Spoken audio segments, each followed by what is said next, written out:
I think there is a way to do that, but you are assessing the right need. There is a big driver around BitTorrent. We see it every fall season. It's the world's largest PVR in the sky. It's an infinite choice of content, and it's available now. And that is the need that is currently being met, but it doesn't mean it can't be met in other ways. I believe our technology will always play a role in doing that, but the bytes can be legitimate bytes which users have access to or are authenticated to maybe as part of their cable subscription. That way, if I'm traveling in Milan and I happen to be a Rogers subscriber, there's no reason I can't still watch the Discovery Channel, for which I already have, in effect, paid the rights to see. Because you would have the authentication. So yeah, that's right. Could Canada be the first place to do this? Could we lead the way? Because it seems that I was in the UK, I was in, we live in New York, I am Canadian, but I'm down, and I hear this argument all the time, and yet in Canada, we don't even sort of become on the radar in terms of, so it seems like there could be a really big, now obviously we can't go down that road, but I'm just saying is that if you can authenticate something, it doesn't seem like it's that hard. Why couldn't we be the first people to do it? Yeah, so if I've had one original thought in my life, this would have been it, which is that that and my failed experiment with transgendered midget adult content. But I'll type that into views and see if I can find it. Please don't. It's pass over. This is a Tourette's moment.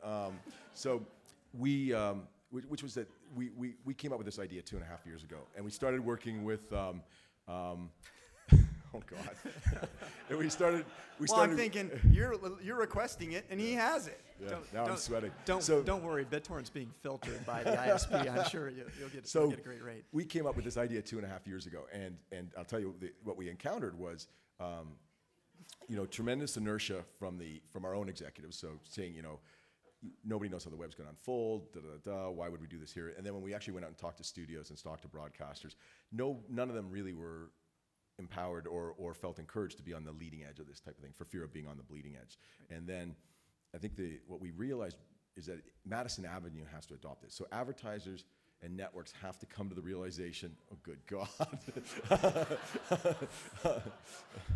I didn't realize what I had spawned. Choose your words more carefully next time. No media training. But what the... My wife's like at the front, Gavin, what are you doing? Yeah. So sorry, Dave. No, it's all right. I'm fine. What we realized was the Madison Avenue had to adopt this, and because the central trade-off is, okay, if I'm the Discovery Channel and I'm only going to make my content available online to people who subscribe to the Discovery Channel, the linear channel, so I'm knocking out 20 or 30% of the potential audience out of the mix.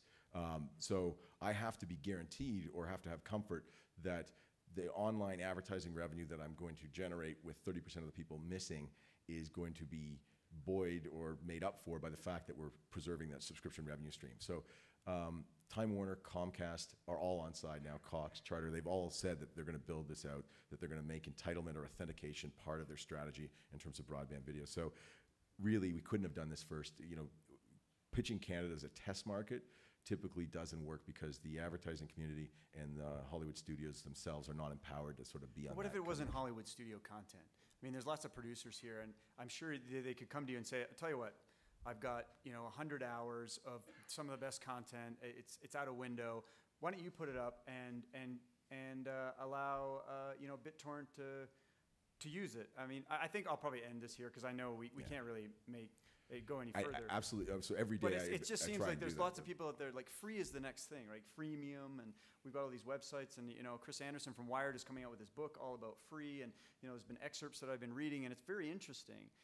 And I think that where I'd like to move the conversation a little bit is something you said last night, Eric, at the dinner we were at, where you talked about how many downloads of your service do you have a day?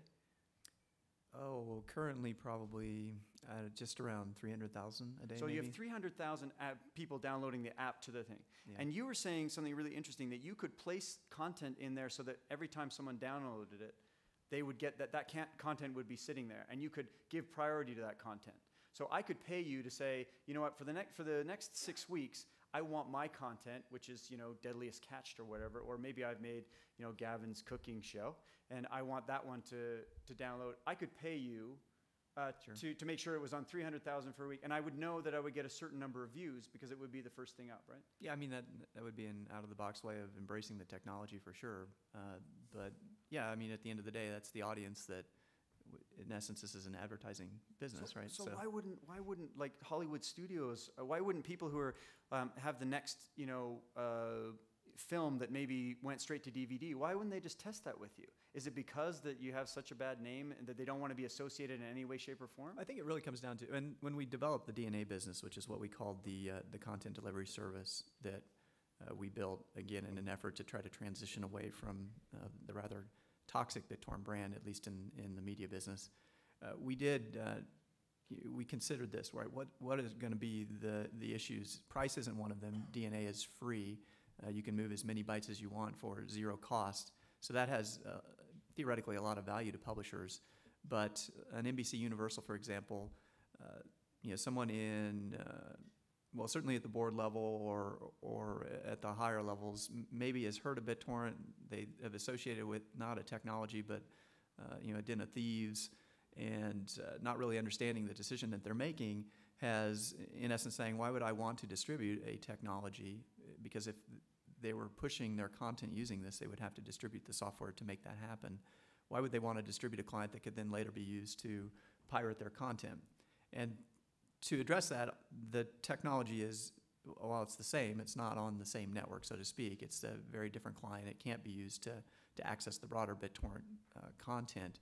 But these are the kinds of education processes you have to go through with every one of these conversations. So to get somebody to think like that, that maybe this is an audience I want to reach, they clearly love media, they clearly are potentially great customers, why can't they just have an RSS feed that subscribes to the movie trailers that are coming out in theatrical release every weekend?